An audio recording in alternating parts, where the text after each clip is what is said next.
Let's just proceed with our main course this morning. Tayo muna po tayong lahat and let us together confess our daily Bible confession. Hallelujah. Meron ba yan? Show niya. Andyan, okay. Sige. Let us confess this together. Sige po, sabay-sabay po tayo. Ready? 1, 2, 3. Today, I will hide your word in my heart, not to sin against you. Let your word be a lamp to my feet and a light to my path. May it correct me, rebuke me, and reprove me, and reveal the thoughts and intents of my heart. I am who it says I am. I will be who it says I will be. I will have what it says I will have. I will do what it says I need to do.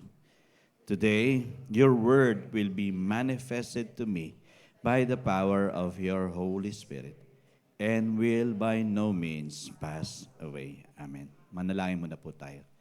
Panginoon, tinatalaga namin, Panginoon, ng oras at pagkakataong ito at binibigyan namin ng kalayaan ang iyong banal na Espiritu na manguna at mangusap sa aming lahat, magkaroon ng refreshing, magkaroon Panginoon ng fresh revelation at kung ano po ang dadalhin mo sa amin, we will have the eyes to see, the ears to hear, and the heart to understand. And the life to take heed and do your will upon our life. So Lord, bring clarity, and I pray that hearts are ready. Make it clean and pure by the blood of Jesus, and fill each and every one of us with your Holy Spirit. We bless you, we honor you. We will be having an overflow of your supply this morning. In Jesus' name we pray. Amen and amen. Makakaupo muna po tayo. Hallelujah. Well, it's been so wonderful to be back. Lahat naman po ng simula po last Sunday hanggang sa pagbalik namin kahapon, we are just so blessed kasi everything was all smooth. No humps and bumps. As in, siguro talagang hinawi ni Lord lahat ng mga unnecessary sa amin. Kasi lahat ng mga naging setup nangyari. Kasi after our discipleship last Sunday, diretso kaming Cavite. And then from Cavite, diretsong Pampanga. And then natulog lang kaunti, diretsong Baguio ng umaga. So pagdating ng after lunch, nandun na tayo sa Baguio, di ba? Na after lunch. And very smooth kasi punta kami muna na, kain muna kami. At yung kinikrave naming pagkain, nakain naman namin. As in, ganito palang kumain nang hindi mo na kayang kainin yung pagkain eh. Alam nyo ba yung hahainan ka ng napakaraming pagkain tapos ang tawag doon, takaw mata. Yung pag natikman mo na, parang ayaw mo nang kainin kasi nabusog ka na eh. Nakita mo na siya. Eh habang kinakain mo pa, parang habang kinakain mo, dahil sa sobrang sarap, nabubusog ka kaagad. Para ba sa sobrang excitement, inom ka ng juice tsaka ng tubig na kaya sabi ko, bilis pa lang makabusog nito. So, we have a time to talk with our kumparing kunmare, sharing, palakasan, and then pag kinabukasan, nandun na kami sa convention. And we were just so blessed kasi there are so many inputs, deposits ng word ng Panginoon for the pastors actually because we know pastors are the ones that are the main target ng devil sa simbahan kasi ayaw ng demonyo na effective ang pastor eh. So we were all being strengthened and refreshed and everybody enjoys the sessions. Talagang napaka-rich, talagang napaka umaapaw yung pagpapala. Kasi we were also been graced by the mayor ng Baguio, si Mayor Ben Magalong. Nandoon siya nung second night. And even though he's bold enough to say that he is a Catholic, pero you know that just like King Agrippa ni Apostol Pablo, he was almost will be a Christian, ganun. Because he is just so close to God na natatakot siyang gumawa ng somehow siguro. Maraming galit sa kanya kasi maigpit siya eh. But again, doon lang ako nakakita ng mayor na walang bodyguard. As in, wala siyang bodyguard. Pupunta siya sa mga events, basta tinatawagan lang siya ng special aid niya. Eh, yung special aid niya ay pastor. So somehow, we have the opportunity to mag-grace siya doon sa last night namin, yung aming gala night. May gala night kami. Lahat kami nakaporma eh. O para kaming nasa ballroom eh. So we just enjoy. May mga raffle. Hindi lang tayo natawag sa raffle. Pero natawag tayo sa Mr. and Miss Gala Night. Pinagrampa kami. Ay, ako pala, pinagrampa ako doon. Tawanan kami ng tawanan ng mga kapastoran. 10 kaming pinapunta at pinagrampa kami doon para kaming Mr. and Miss Pogi doon eh. Na lalapit ka sa mikropono, sasabihin mo kung sino ka, anong kasabihan mo. And we enjoy. And a lot of those pastors actually are really been wrong kasi I have somebody who has the same name as me. Siguro nakikita niyo yun, yung Wilbert T. Lee. O, kahit saan yan, kasi tatakbo siguro ng senador yan. Hindi ko alam kung congressman yan. So all over the Philippines, yung tarpaulin ni Wilbert T. Lee na nakikita. Kaya Wilbert Lee ako. So somehow, naidala ko yung sa aking kasabihan, ay sa aking pag-introduce. Ako nga po pala si Pastor Wilbert Lee. So somehow, we have a really wonderful time there. Even though hindi naman talaga tayo, sabi ko, hindi naman tayo mananalo dito. Parang mayroong mas gwapo sa atin dito. Talagang mga pastor mas gwapo at matitipuno. Eh, at least natawag ka sa 10, no? Sa more than 380 na delegates, natawag ka sa 10. Pribilehe, no? Ibig sabihin, top 10 ka. Nasa top 10. Hindi, not that kidding aside. But the best thing there is that so much deposit of encouragement to the pastors na alam siguro ng mga pastors din na nag-speak doon na we are all going through a lot. It's just so painful and it's just so discouraging. Pero you find the word so encouraging and strengthening. Kaya nga sabi ko, Panginoon, really we need such things like this. And only pastors understand pastors. No? Kahit na sabihin namin ang pinagdadaanan namin sa member, hindi na kami, baka nga ma-criticize pa kami kung anong pinagdadaanan. But we are just so blessed to be together with those pastors and supplied talagang spiritually, physically. And during the yung last day after lunch, so free time na yan, labasan lahat ng mga Actually, lumabas sila lahat after ng kinabukasan. May mga umuwi na ng Thursday after the session. But we are still booked until Friday ng after lunch, ng lunchtime. So mga nag-enjoy kaso inabot sila ng ulan. Kami nakakatuwa, kada labas namin, paglabas namin, tumitigil ang ulan. Pag nasa loob na kami, saka lang uulan. Ang bait talaga ni Lord, sabi kong ganon.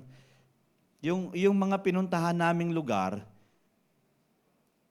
supposed to be, pag makita mo, maulap naman talaga. Tapos, pag nadoon na kami sa lugar, maaraw naman. Tapos, pag umalis na kami, uulan naman. Alam niyo ba, sabi ko talaga, Lord, pag tinitsyempo mo talaga, napakabait mo talaga sa amin, napakapabor. Sabi kong ganun, hindi naman kami nananalangin na pahintuin mo ulan, pero umihinto pag nasa labasan at pipicturan na kami.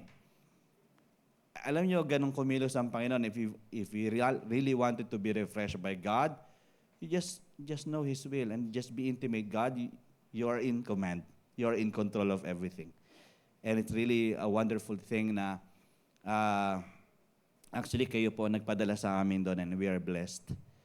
No? So, andun kami, we just soak, talagang nagbabad kami doon and enjoy the family kasi first Again, this is again another time for us to be together as a family. So yung mga break na yun, mga kailangan po namin. At kasama namin nga yung dalawang malalaki naming anak. So, pinagpala talaga. Well, while there, I was just praying, God, just continue to cover everyone. Alam ko, they are still going through a lot. May mga pagdadaanan din to mga kapatiran na ito at pamilya nila. Pero sustain them. Sustain mo sila, tulungan mo sila, at maranasan nila talaga yung grabe mong katapatan at kabutihan.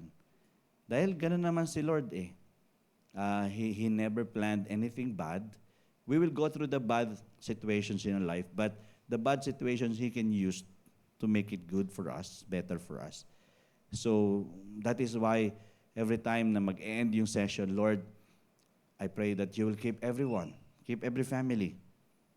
If they are sick, right now, right here, as I pray, God, touch their bodies. Even though si Salen talagang nahirapan din nun dahil pinaramdaman ito at hirap. Pagpupunta kami sa Baguio, binaramdaman nito. So, still we have enjoyed, even though may mga ganun mga, hindi naman, you cannot do it really perfectly. But again, you enjoy it. Because it was your time with Him and with people whom you know will be a supply for you. Well, thank you, church, for sending us there. And we really have enjoyed the time na nandoon kami to be refreshed, to be strengthened. Even though makakapagod din, syempre, iba ang klima doon, malamig. Tapos pagdating dito, mainit. Sabi ko, first time ako naligo dito, parang doon hindi ako nililibag. Pagdating dito, puro ako libag. Hindi ko alam. Sabi ko, bakit ganun? But, masarap po yung karanasan. And I believe there are still more to come. And actually, yung gusto talaga namin mangyari is that we can really impart. Sa bawat pamilya, to be strong, to grow, to be established, to be founded. And in life, we can say we are never been moved.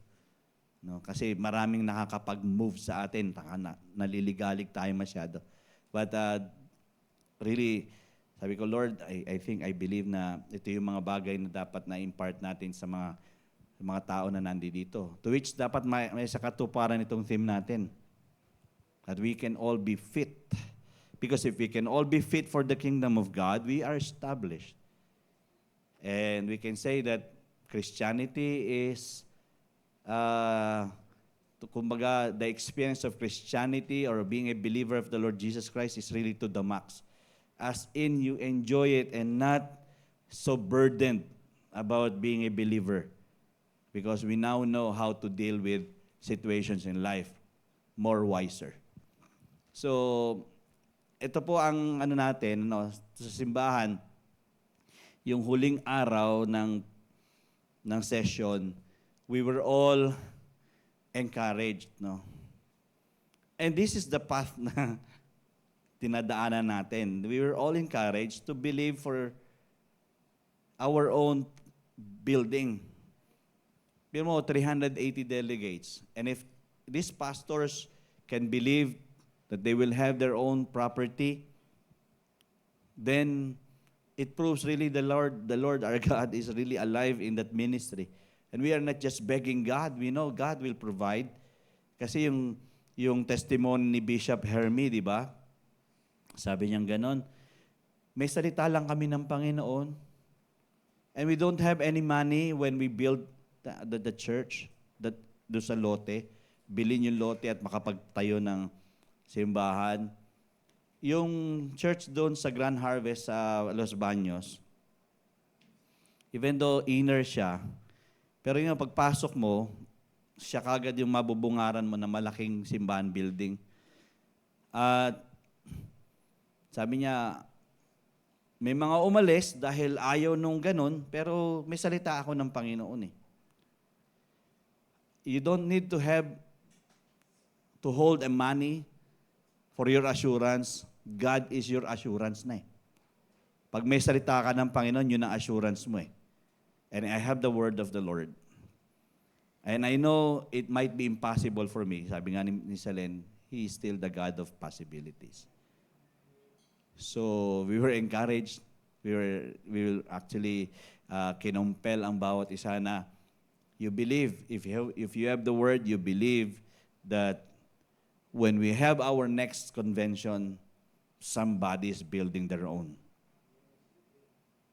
So I know, pwede nyo sabihin, yung pastor nyo nangangarap ng sobrang laki, ano bang Diyos natin? Kaprenggot lang ba ang Diyos natin o talagang grabe ang kalakihan niya? So, we believe. We just need to believe and the Lord is the one that will take care of the business. Okay, so this morning, isa sa mga gusto ko talagang ibahagi ito. This is a part of what we are tackling or sharing in the past Sundays. Yung topic natin is all about for offenses, how to deal with offenses, the unforgiving heart. So, I think this is the one that will caught each and every one of us para ma-determine natin nasa saan tayo sa ating buhay pananampalataya. And I believe, dito po sa talata na ito, will seal each and every one of us as to who we really are. Nandiyan na ba? Ayan. Romans 8 verse 14, sabing ganon, for as many as are led by the Spirit of God, these are sons of God. So dito, kung babasahin natin to at iintindihin natin, sinasabi, as many as. So ibig sabihin, not all. As many as who chooses to be led by the Spirit of God, they are the ones that we can say are sons of God. At dito sa talatang ito, dito natin kinuha yung ating title na True Sons. Okay. So, alam nyo ba yung senaryong yan? Si Abraham at si Isaac. Yan. So, si Abraham at si Isaac na kanyang anak ay masasabi nating tumatayo bilang totoong mga anak. Alam nyo kung bakit? Kasi they have no hesitation just to do the will of God. Because they are not led by themselves, they are led by God, by the Spirit of God. So, sa umagang ito, I want us to determine who we are. O kung sino tayo sa Panginoon. Kasi sa panahong ito, handami pa rin crybabies na mananampalataya. Na napaka-sensitibo, napakadaling ma-offend, napakadaling masaktan. Now, true sons overcome. Okay? So dito, next. So in the New Testament, the word son, okay, doon sa binasa natin sa Romans 8:14, comes from two Greek words. Okay? So iisa-isahin natin. Yung unang Greek word dyan, ang son dyan ay teknon. Okay? Ang teknon is one who is a son by mere fact of birth. So ibig sabihin, there is no clear, strong identity, but you are just identified as a son because you are, by birth, lumabas sa parents na ito. Okay, parang sila Sabsab, yan, yung mga bata na sila Elaine. So, they are teknon. Okay? By mere fact of birth. Ibig sabihin, sila'y lumabas sa atin. Yung mga anak namin, they are teknon. So, identified sila na anak namin. Yung mga anak ninyo din, ganon. They are teknon. But, dito makikita natin na sa dami ng mga bata, hindi mo rin ma-identify kung sino talaga ay yung minsan sa dami ng mga bata, hindi mo ma-identify kung sino yung anak mo dun eh. Lalo na pag nasa nursery, di ba? Sino kaya, maliban na lang, lagyan siya ng tagging. O, parang yung mga anak namin, nung pinanganak, nung titignan namin sa nursery, yung sa viewing, malalaman lang namin anak namin kasi nakalagay doon sa tag, Baby Lee. Wala pang pangalan eh. So, nakalagay yung Baby Lee para hindi magkapalit-palit, no? So, yun yung isa sa mga meaning or definition doon sa son, diyan sa binasa natin. To which, nasabi yan sa Romans 8:15-16, sabi nun, "For you did not receive the spirit of bondage again to fear, but you received the spirit of adoption, by whom we cry, Abba, Father. The Spirit Himself bears witness with our spirit that we are children or teknon of God." So tayo po, by adoption, we become a part of that family because we are being birthed out from darkness to light. So our spirit is bearing with the Spirit of the Lord that we are children of God. So identified tayo. Once you receive the Lord Jesus Christ, means we become a part of His family by the birth, spiritual birth that we experience. And another one, na makikita natin yan, tekno na yan, ay sa John 1 verse 12.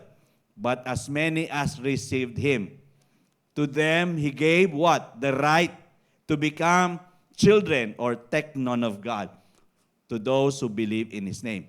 So by our confession, by our salvation that we have received from the Lord, we are now considered as children or teknon of God.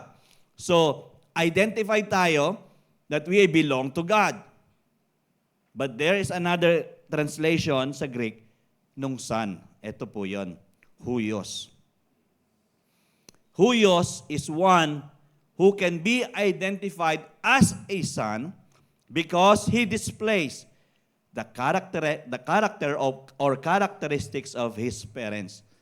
Now, ang huyos naman, this is a much more deeper identity to which a son is identified because he is displaying the character of his parents. Okay, naintindihan niyo po yan? Ibig sabihin, you become who your parents are. Nasusundan mo na yung kung ano yung nasa magulang mo. Di ba may mga, nung nagtuturo ako ng mga kapulisan, sabi kong ganon, yung mga anak ninyo, sa palagay nyo, paglaki nila, ano sila? Anong option number 1 nila? Siyempre, gayahin kayo na maging pulis. Kasi kinakatch nila kung anong meron sa inyo. So, ang teknon ay yung babies. Tingnan nyo, that's teknon are babies or immature sons. But yung huyos are the mature son. Ibig sabihin, sila yung sumusunod talaga sa mga bagay doon sa kanilang magulang. So dito, gusto kong ma-identify natin kung sino po talaga tayo. Because really, sa church, as a pastor and as a minister, we cannot really always determine if we are a teknon or a huyos. Kasi we can be in the church for more than 20 years and hearing messages Sunday after Sunday, but we still remain teknon. Di ba? While there are some people, kaya nga dun sa binasa natin, Romans 8:14, as many as are led by the Spirit, they are the ones that are, we can say, sons. Yung they give in willingly to the things of God. Na, Lord, whatever you want me to do, I'll do it. Kasi pagulang kita, bakit ako maiiba sa'yo? Kahit saan mo ko ilagay, lalabas pa rin ang pagiging katulad mo. Kasi gusto ko tang sundan. Kasi yun ang gusto mo para sa akin. At kasi pag naiba ako sa'yo, baka sa ibang pamilya talaga ako. Hindi ako talaga naka-adapt sa'yo. if we have been adopted by God, and we are also considered as sons and daughters of God or children of God, we are supposed to grow and mature. Amen? Ayaw ng Panginoon na we remain babies or immature. Okay? Actually, ang immaturity ay lumalabas ito kahit gaano katagal na ikaw ay nasa simbahan or gaano ka nakatagal na convert. Lumalabas ito kapag nasa toughest times tayo. Anong karakter yung nangingibabaw sa ating lahat? How do we deal with it? Kasi pag immature, reactive. Tama? Pag immature, ibig sabihin, nagre-react palagi yan. Palaging merong sumasalag yan. Pero pag mature, let it be. Mangyari kung ano mangyari. Because we know we can all learn from that. Negative or positive, basta hinayaan mo lang siya and you learn from that, that is a mature one. And immature people will always react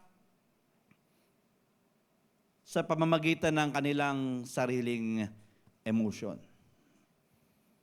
But the mature one will always have the heart to weigh things and act on it. So dito sa next slide, tingnan niyo po. Immature Christians are less likely to follow the leading of the Spirit. The immature ones will never entertain the Spirit of God. Tandaan niyo po ito. Ito yung mga teknon, ha? Teknon. Most often, tingnan niyo po, most often they react or respond emotionally or intellectually to circumstances they face. Alam niyo ang nire-require ni Lord, di ba, yung full submission? Tama ba? Yung humility. Because nasabi naman ng Bible sa John 15 na without Him, we are nothing. But immature believers or Christians will always react or respond intellectually. They will always try to figure it all out. Di ko naman sinasabing wag na tayo mag-isip. Pero kahit na nag-iisip tayo, dapat mind pa rin ni Christ. Hindi mind natin. Tama po ba? So, these are the responses ng isang immature. Only, tingnan niyo po, ito lang yung matinding dito, only mature sons are led by the Spirit of God. We become more discerning and more,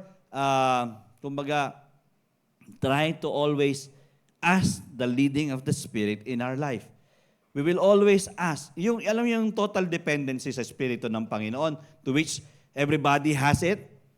As a believer of the Lord Jesus Christ, lahat tayo may Espiritu ng Panginoon eh. But the true mature sons of God will always be led. Spirit of God, anong gagawin ko dito? Alam ko na to, but the Spirit of the Lord will make it far better. And the result is far better as well. Amen? Kaya nga, kahit sa mga kabataan, you are supposed to just not consider yourself as teknon, but you are supposed to consider yourself and just be intentional na I will be a huyos as well. A mature son na I will love to be led by the Spirit of God, because if I am not led by the Spirit of God, I'm doing it on my own. And if I'm doing it on my own, I know eventually it will fail. Tama? That is why we are supposed to really identify who we are. Because there are times, yung nga sabi ko, seryoso ang demonyo para hindi tayo palaguin sa ating pagiging mananampalataya. And as much as possible, ayaw ng demonyo na mag-mature tayo. Kasi ang gusto ng demonyo, nire-resist natin ng Holy Spirit sa buhay natin. Na alam natin, pag tinuruan tayo ng banal na Espiritu, even though mahirap yan, si Lord pa rin ang kasama natin dyan. Amen? Kasi minsan, pinagagawa mo naman ito, Lord. Ang hirap naman ito, Lord. Nasasabi natin yun kasi nagdadahilan na tayo. Nakikita na natin yung mangyayaring parang hindi na talaga natin kaya. Pero alam natin, pag sinabi ng Panginoon, sasamahan tayo ng Panginoon. Salita niya yan eh. Amen? Pag binitawan niya ang salita niya para sa atin, ibig sabihin, hindi niya tayo iiwan sa ere. Hindi katulad natin pag nagsalita tayo, oy, magkakapit tayo ha. Next month. Anong year? Yun ang tanong. Di ba? Oy, kakain tayo sa labas ha. Kailan? Bukas ng anong buwan? Anong taon? Parang sa pamilya nyo. Magbabagyo tayo ha. Nagplano. Anong year? December eh. Nakailan December naman? Hindi pa tayo, nakailang punta na tayo ng Baguio na hindi sila kasama. Sa totoo lang, mature people will always, kumbaga, pag sinabi niya, gagawin niya. Yung mga huyos. Kasi, malinaw yung leading ng Panginoon. Napapakinggan mo kung ano sinasabi ng Diyos, at pag napakinggan mo yung sinasabi ng Panginoon, nandoon yung design mo, Lord, gagawin ko to, Lord. Alam ko mahirap, pero alam kong kasama kita. Naintindihan niyo po?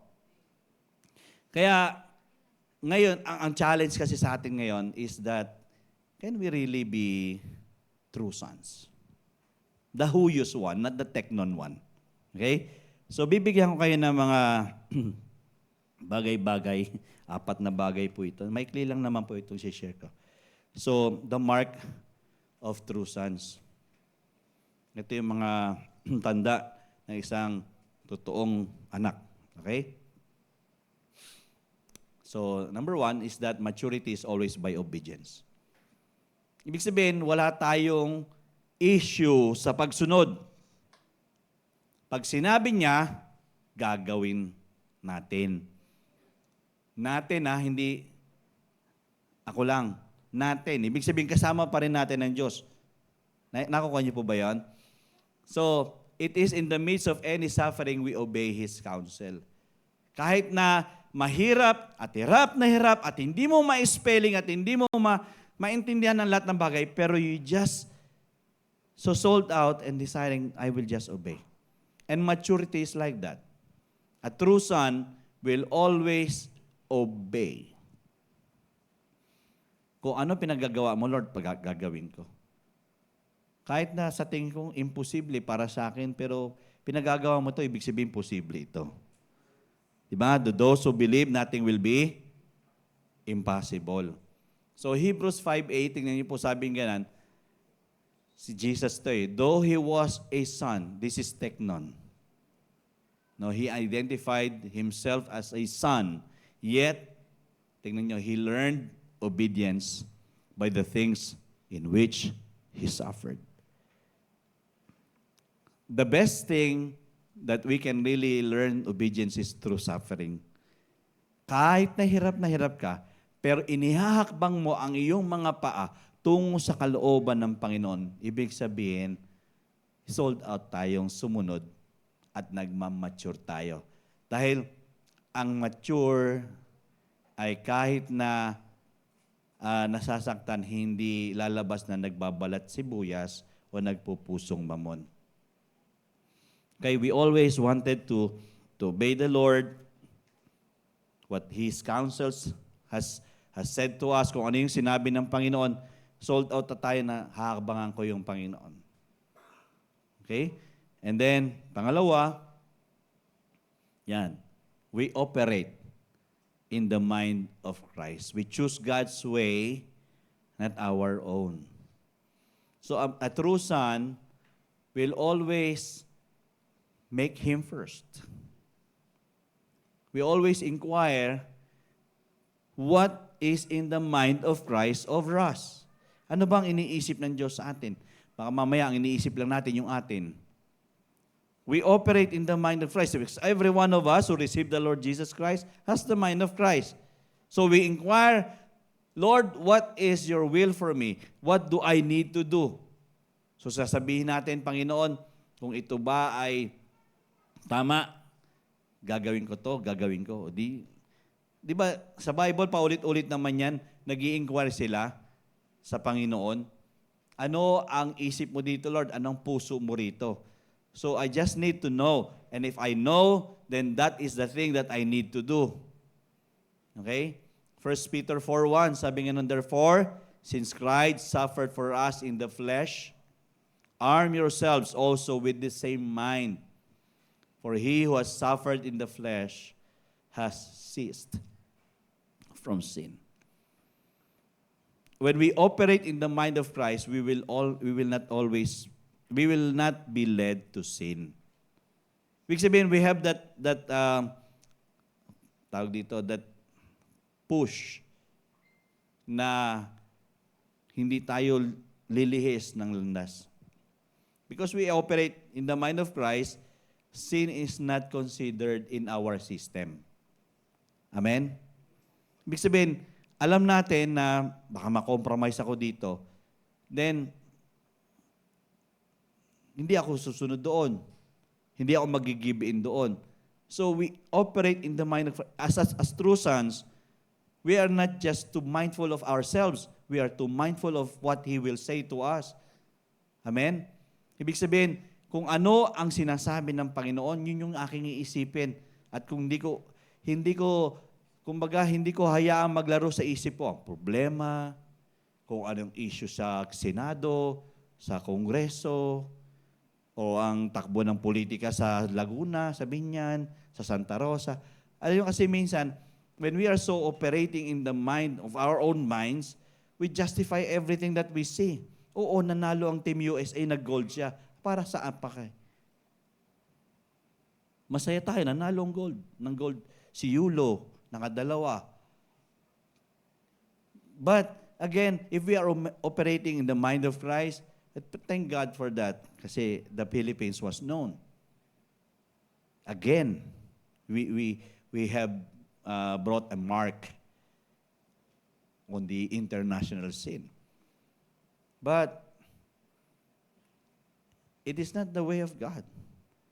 Learn something from what they have done. As we operate in the mind of Christ, we are getting something that will improve our lives. What the Lord has done over the life of this person, and I want it to happen to me as well. Kung magulo ang buhay niya, I will not sausaw doon. Tama ba yun? Diba? Pinagsawsawan yung galit ng ina, yung mga ganun-ganun. Sabi ko ganun, parang ganitong kagawian ng Pilipino, yung pag sumisikat, ihatakin pababa eh. That is never the mind of Christ. Rejoice to those who rejoice. Weep with those who weep. We are not that kind of people na, kumbaga, ganun pala. Ay, iniwan pala ni Catherine Bernardo si Daniel Padilla. Masyado ng showbiz ang no. Anong latest sa ang asawa ng asawa mo, mami?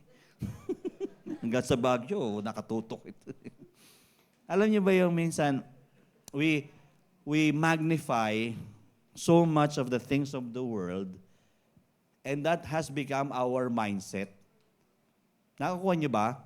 Na hindi natin alam, yan ang social media. Ang dali nating makot. Na alam natin, if that social media caught us, we will be enslaved as well. Tama? Minsan, kasi nga nagbabrowse ka rin, ako rin, siyempre nagbabrowse din naman ako sa Facebook. May nakita akong Korean drama. Sa Drama Box ba yun? Series siya. So, nakakadalawang series ako. Habang pinapanood ko, pare-parehas ang istorya nito. Inaapi, mayaman pala. Niloloko ko nito. Oo, sabi ko, tapos in the end, siya palang mayaman, aapi niya yun ang aapi sa kanya. Sabi ko, kalokohan tong ginagawa ko. Niloloko ko nito.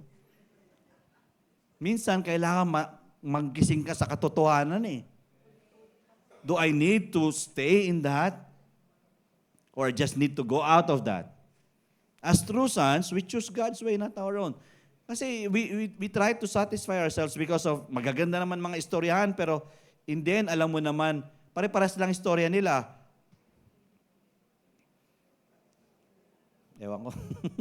but again, as true sons, as huyos, kapag talagang nag-ooperate tayo sa mind of Christ, we don't justify or even magnify sin. Kasalanan. Pag kasalanan, talagang sasabi mo kasalanan ito. Hindi ko gagawin ito. Kahit na bali-balik na rin ang mundo. Pag sinabing kasalanan, iwas ka na kagad dito. Amen? So, yung shinare ni Sister Russell nung Wednesday, a vow to purity. May isang talata doon sa 1 John ba yun? Chapter 3. Teka lang, hanapin ko lang po. Just wanted to share kasi connected ito doon sa sinishare ko dito eh.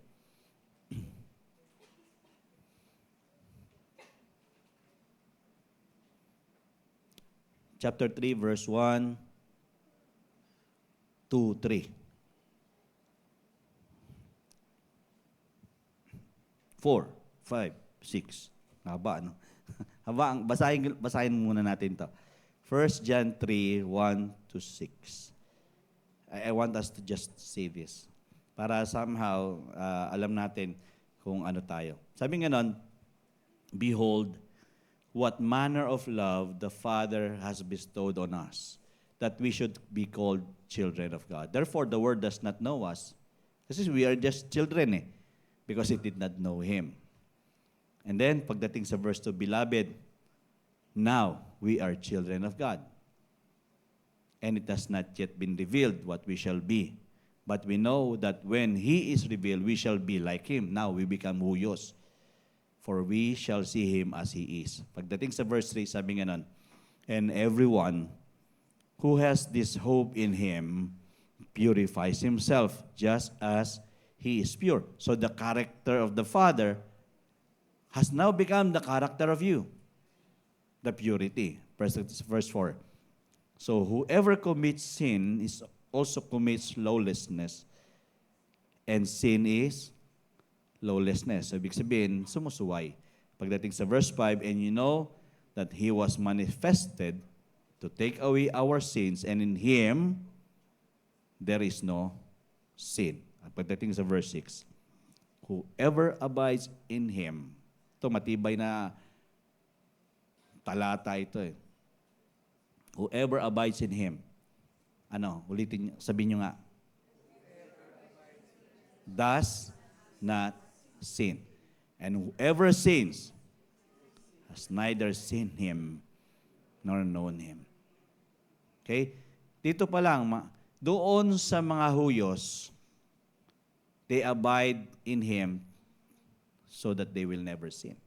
Doon sa mga teknon, ay hindi nakikilala kasi nga, sablay pa rin ang buhay. Dito, masasabi natin ang teknon, pwedeng mahulog pa sa carnality. So, we are striving not to remain as teknon. Because we just don't want identity. We just want the character. So, we earnestly, we operate in the mind of Christ. Okay? Another one, balik tayo doon sa pangatlo, true sons, mark of a true son is we resist self-preservation due to offense. Self-preservation is that, kumbaga, para bang iniiwas mo palagi yung sarili mo, iwas ka na lang. Para bang, ang tawag dito, yung sigurista. Diba, yun, minsan operation natin yan, nagsisiguro tayo. Totoo naman ito, tama naman ito. Pero again, we resist that. Kasi we know that the more we preserve ourselves, the more offense will come to us. And the mark of a true son we are resisting this self-preservation. Ika nga, whatever comes, let it come. Yung self-preservation supposed to be not on us. So, when we are offended, alam naman, it keeps us from seeing, pag pinipreserve natin sarili natin, it keeps us from seeing our own flaws because the blame is deferred to another. Totoo po yan, na kapag nag-self-preserve tayo, ibig sabihin, we become self-righteous. At ang nangyayari, sinisisi natin sa iba yung mga kamalian. Uy, hindi ko ginagawa yan ha, yung mga reaction ba? Hindi ko ginagawa, hindi ako ganyan. Pero sa totoo lang, ganyan ka naman talaga. Ayaw mo lang aminin. Di ba? Alam niyo po, self-preservation is just like, illustration lang to. Ang aso, once na sinabuyan mo siya ng mainit na tubig, tumatakbo na, di ba? Kasi nakaranas na ng init eh. Ngayon, kung sasabuyan mo siya ng malamig na tubig, tatakbo pa rin siya. Kasi ang isip niya, mainit na tubig ang itasabi mo sa kanya. To which you now know, di ba? Kaya may mga mahirap paliguan ng aso. Kasi nasimulan sa mainit, ayaw nang magpabasa. Kasi ang iniisip, baka na naman mainit. Na, ganon din minsan tayo na iwas tayo ng iwas, na alam natin, yung susunod pala ay refreshing na para sa atin. Kasi once na na-offend ka, iiwas ka lang ng iiwas, self-preserve mo yung sarili. Iiwas ka lang ng iiwas, at hindi ka nalalago doon. So, ang true son will resist that. I just wanted still to be open to everything that will come my way. Jesus never self-preserved. Tandaan niyo po ito. Hindi siya nag-self-preserve. Darating at darating, may istorya doon sa libro na binabasa ko na yung anak niya, binubuli sa eskwelahan. Gusto niya na siya ang gaganti para sa anak niya. Kasi binubuli. Siyempre, bilang magulang, ikaw dapat ang magtanggol sa anak mo. Pero sabi niyang ganon, ang gagawin ko lang sa anak ko, kakaunsilan ko lang siya. Next time, nabubuliin siya, ganito gagawin niya. Hindi ako haharap doon kasi parang madidefeat ko yung purpose ng paglago ng anak ko.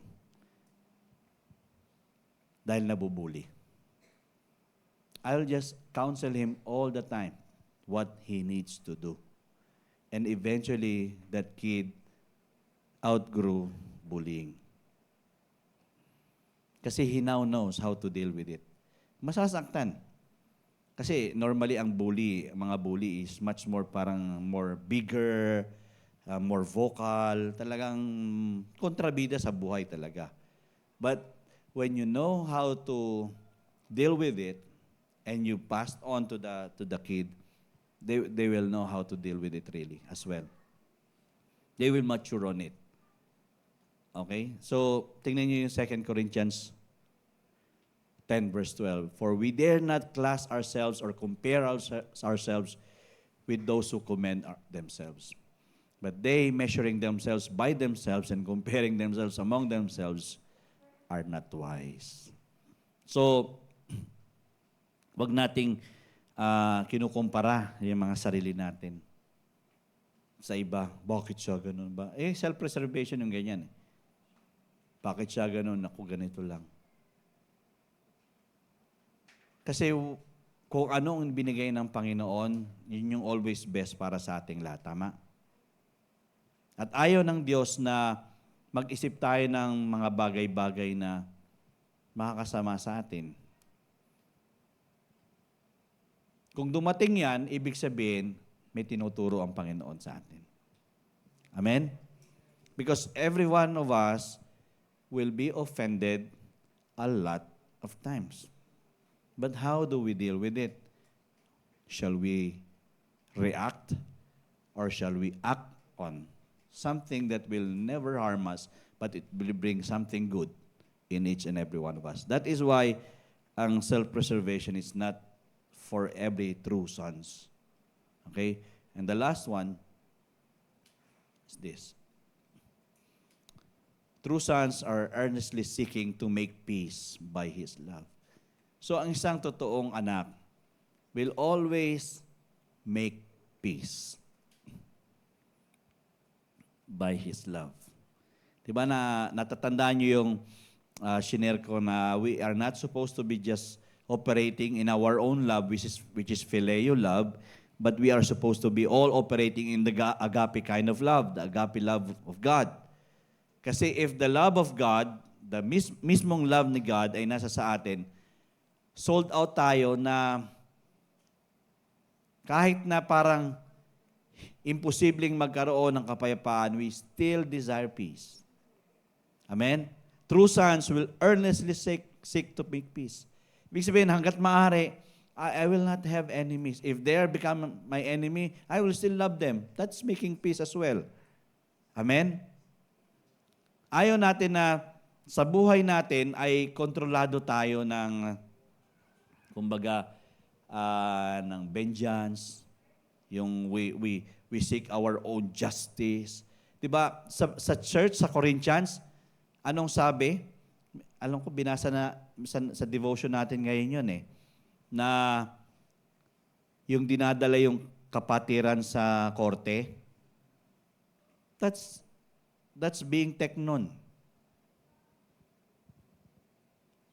Yung kung mag-ahar ka ng lawyer, sabi nga, basahin nga natin yun, 1 Corinthians, para at least alam natin kung anong ginagawa natin sa pagiging mananampalataya natin. Anong chapter tayo?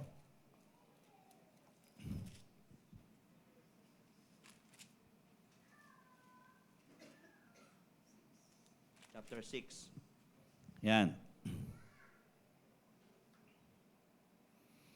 Chapter 6, verses 1 to 5. Hanggang 6. Ang mahaba din ito Sabi nga dito, 1 Corinthians 6:1. Dare any of you having a matter against brother, okay, go to law before the unrighteous and not before the saints. 6:1. 1 Corinthians 6:1. Verse 2, do you not know what the saints will judge the world? That the saints will judge the world. So tayo pala magja-judge, ano? And if the world will be judged by you, are you unworthy to judge the smallest matters? So ibig sabihin, dapat pala, ang pinupuntahan ng mananampalataya ay kapwa niya mananampalataya. Hindi siya pupunta sa mga unbelieving lawyers, unbelieving judge.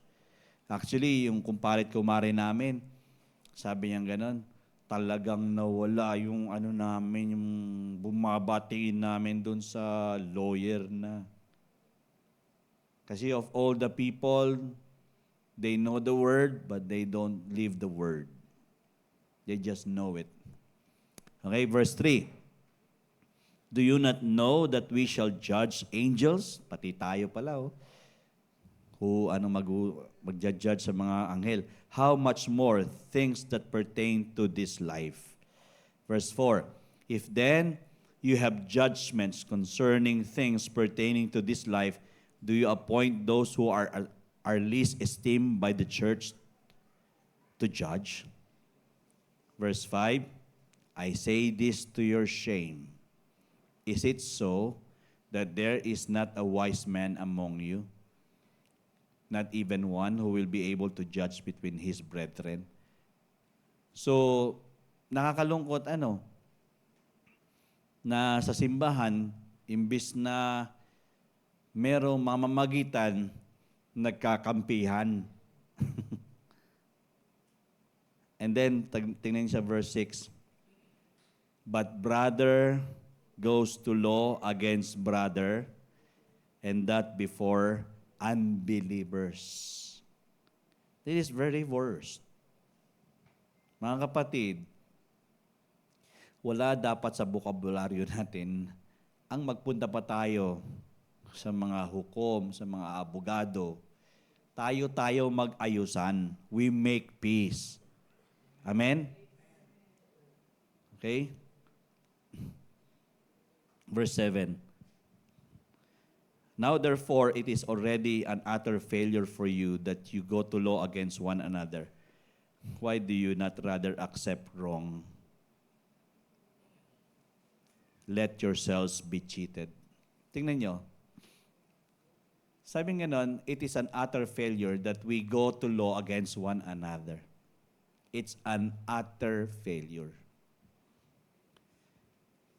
And then, sabi niya gano'n, no? Why do you not rather accept wrong? Ang hirap kasi nga, nagpapataasan tayo ng ihi. Pero pare-parehas naman ang babaho ng ihi natin.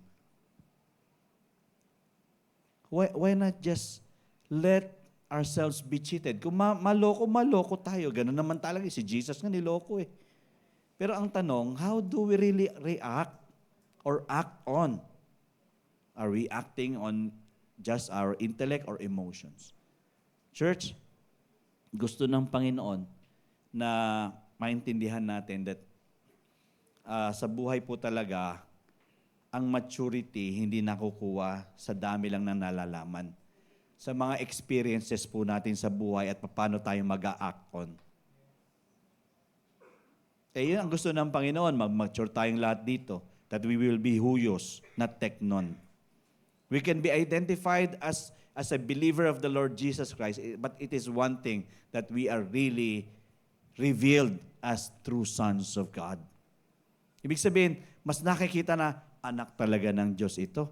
Grabe. Kahit anong pukol, hindi naman bumabato pabalik. Di ba? Pwede namang bumato pabalik eh. Pero hindi babato pabalik. Talagang aangkinin lang kung masaktan. Kasi pag nag-retaliate tayo, ibig sabihin, hindi tayo nag-endure like Christ in His sufferings. Amen? So balik natin doon sa last point. Yan, we earnestly seek to make peace. Tingnan niyo, it may be a trail that leads to a risk of rejection. Kasi when you're making peace, ganyan eh. You will be rejected, you will be humiliated, and you will be abased. No, naranasan ko na yan, na gusto mo makipag-ayos, pero ayaw makipag-ayos. Lalo ko pang i-reject. Lalo ka pang ida-down. No? Lalo ka pang aapakan. But it is still the road that leads to life. Because a true son will always seek life. And life comes from Jesus. Life comes from the Spirit of the Lord. And we just need to be where He is.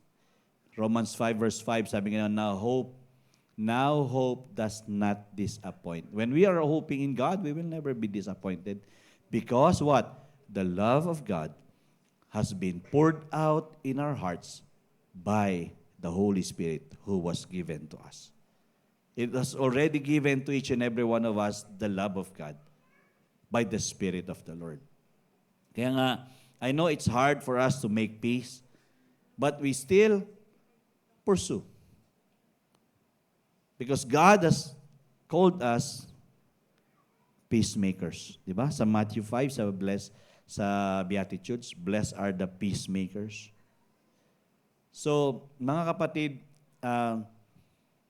ang true sons will always endure everything to learn life. To learn the life that God has designed for you and for me. We don't always react, but we act on according to the word of the Lord and be led by the Spirit of the Lord. Masarap pong mamuhay ng isang tunay na anak ng Diyos.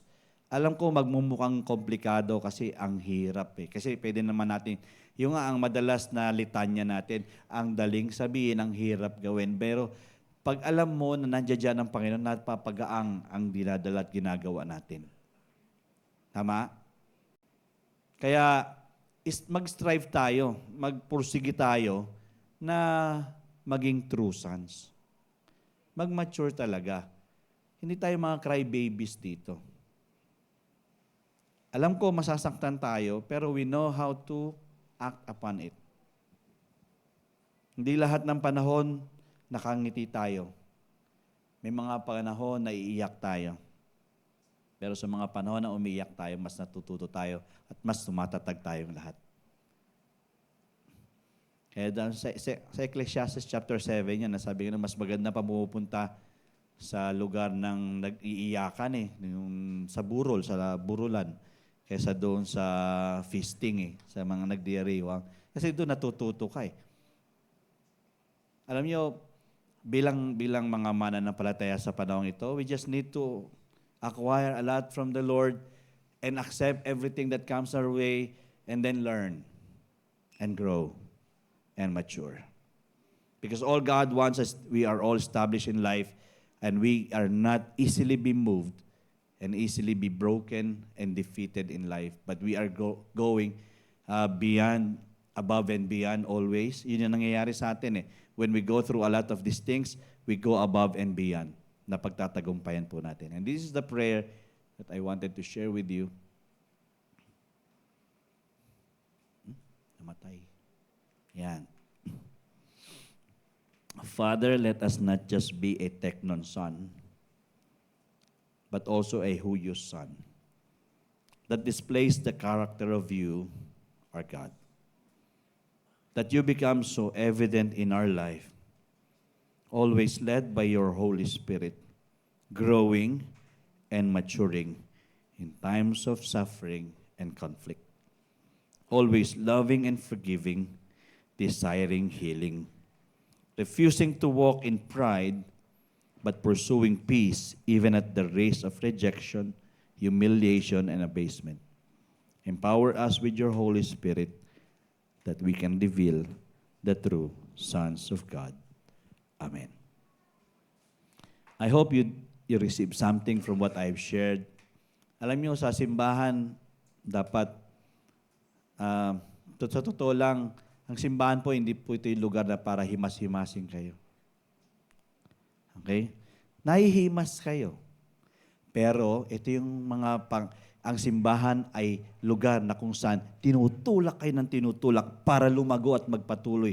Para hindi lang kayo moving forward, but you are all moving upward. Amen? Tayo po tayong lahat. May umiiyak na. Did you learn anything, church?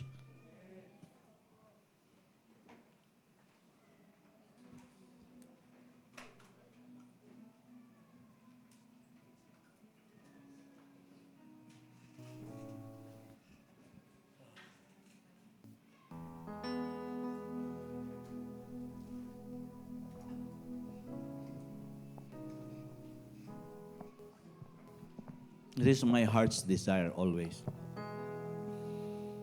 That the church will grow. Not just in numbers, but in character. Kasi what is the use of, maganda po sana ang dami natin Pero yung dami doesn't determine the strength of the church The true determinant of the strength of the church are the people whose stays are growing and being established. Diba yung nagiging totoo yung sinabi ng Panginoon from one level of glory to another level of His glory. Na habang tumatagal sa pagiging mananampalataya, ay hindi na gano'n na, kumbaga, makanti mo lang ay kakagat na kagad sa iyo. No? Na pag nakanti mo, oy, Brad, ingat-ingat tayo, baka mahulog tayo sa patibong ng demonyo.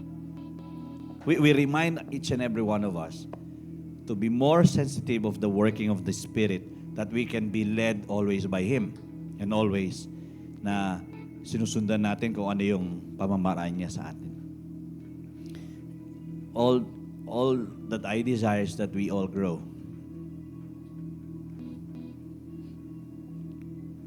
That we are not just Teknon, but all are Huyos. Thank God for those who are starting, but those who are continuing must grow and develop to be the real, the true sons of God. Let's just bow our heads and close our eyes. Tayo po yung manalangin. Dakilang Diyos, salamat po sa mga kapahayagang ito, sa simbahang ito, sa bawat isa sa amin. And all we know is that you desire for us to grow and never remain as babies or infants. But we grow mature. We become established, founded, and able to stand against the wiles of the devil and able always to come out victorious. Panginoon, wala ang dinisenyo sa amin na as is where is. Dinisenyo mo kami na from glory to glory. Na ang bawat isa sa amin, Panginoon, ay nakaka-move forward at nakaka-move upward. That we grow and never stop growing. God, you have given us all grace, all sufficient grace, so that we are all made able to do your will upon each and every one of us. Lord, sa mga punto na naipahayag ngayong umaga, Lord, let it be evident in each and every one of us that we will be a true son of you. Lahat po ng marks na yon, 4 na bagay. Pero alam namin kung paano kami mag-ooperate. At talagang makikita namin yung katatagan sa buhay na ito. At syempre, pag matatag kami, makakapagpatatag pa kami ng ibang mga buhay. So tulungan mo kami, Panginoon. Aminin namin kung wala ka, hindi namin kaya. Magpapakumbaba kami at magpapasako kami sa iyong kalooban, sa iyong gusto. At sa paggabay ng iyong banal na Espiritu, alam namin makakapangyari ang iyong kalooban sa buhay ng bawat isa po sa amin. Malaya kang kumilos, O Diyos. Malaya kang gumabay banal na Espiritu. Ibuhos mo, Diyos Ama, ang iyong pagpapala at ang iyong tagumpay sa bawat isa sa amin. Have your way and always take over us.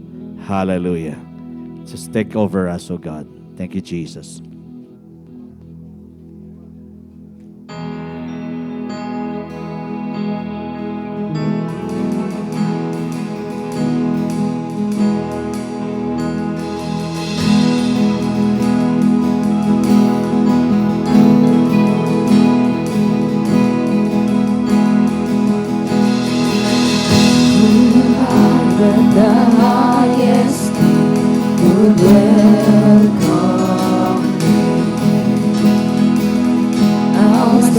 But he brought me all his love for me, all his love for me. Who the Son sets free, oh, is free indeed. I'm a child of God, yes I am.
There's a place for me. I'm a child of God. Yes, I am. Who the Son sets free, oh, is free indeed. I'm a child of God. Yes, I am. In my Father's house, there's a place for me. I'm a child of God.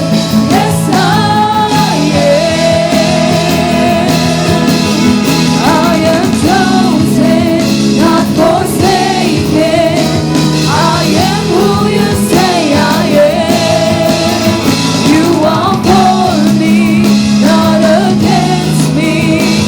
I am who you say I am. I am chosen, not forsaken.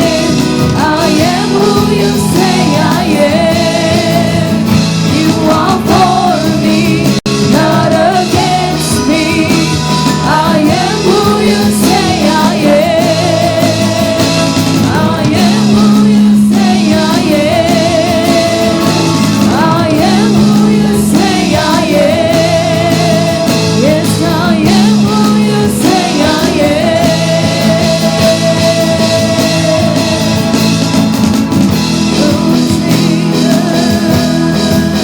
Hallelujah. Thank you, Lord Jesus. Have your way. Let's have your way, Jesus.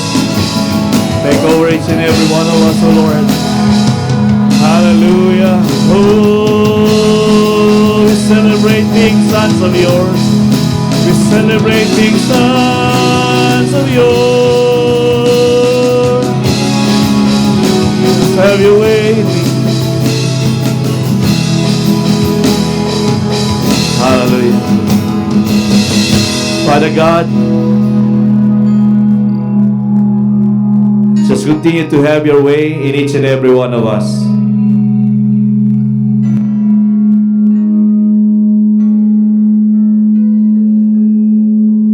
Patuloy na sakupin mo ang mga buhay po ng bawat isa sa amin.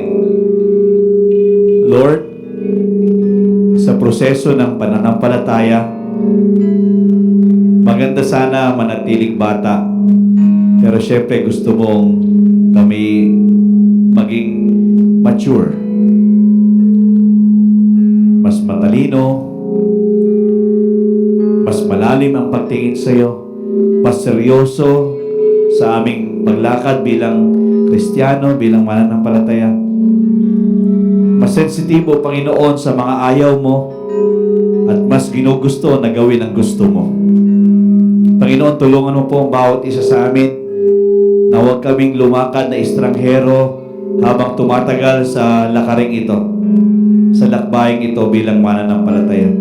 Kundi tulungan mo kami lumago sa bawat araw ng aming enkwentro sa iyo, ang aming karanasan sa iyo.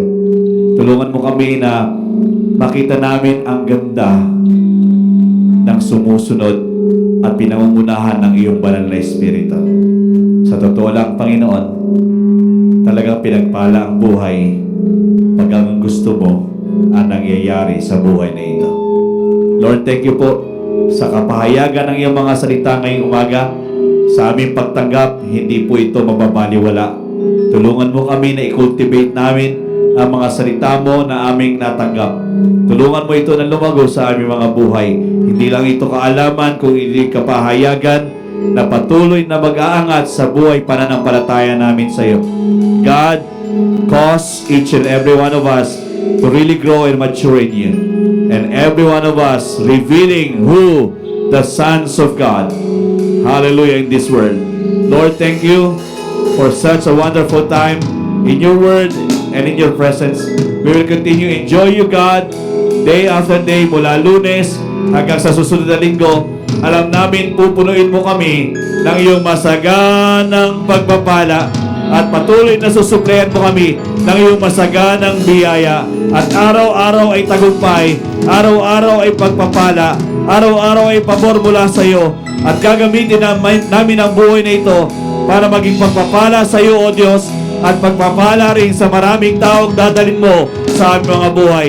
Magbubunga kami at hindi kami, Panginoon, mapipigilan ng demonyo. Kami po'y angat at mapakikita ang aming tagumpay ng maraming tao. To you, all the praises and all the glory.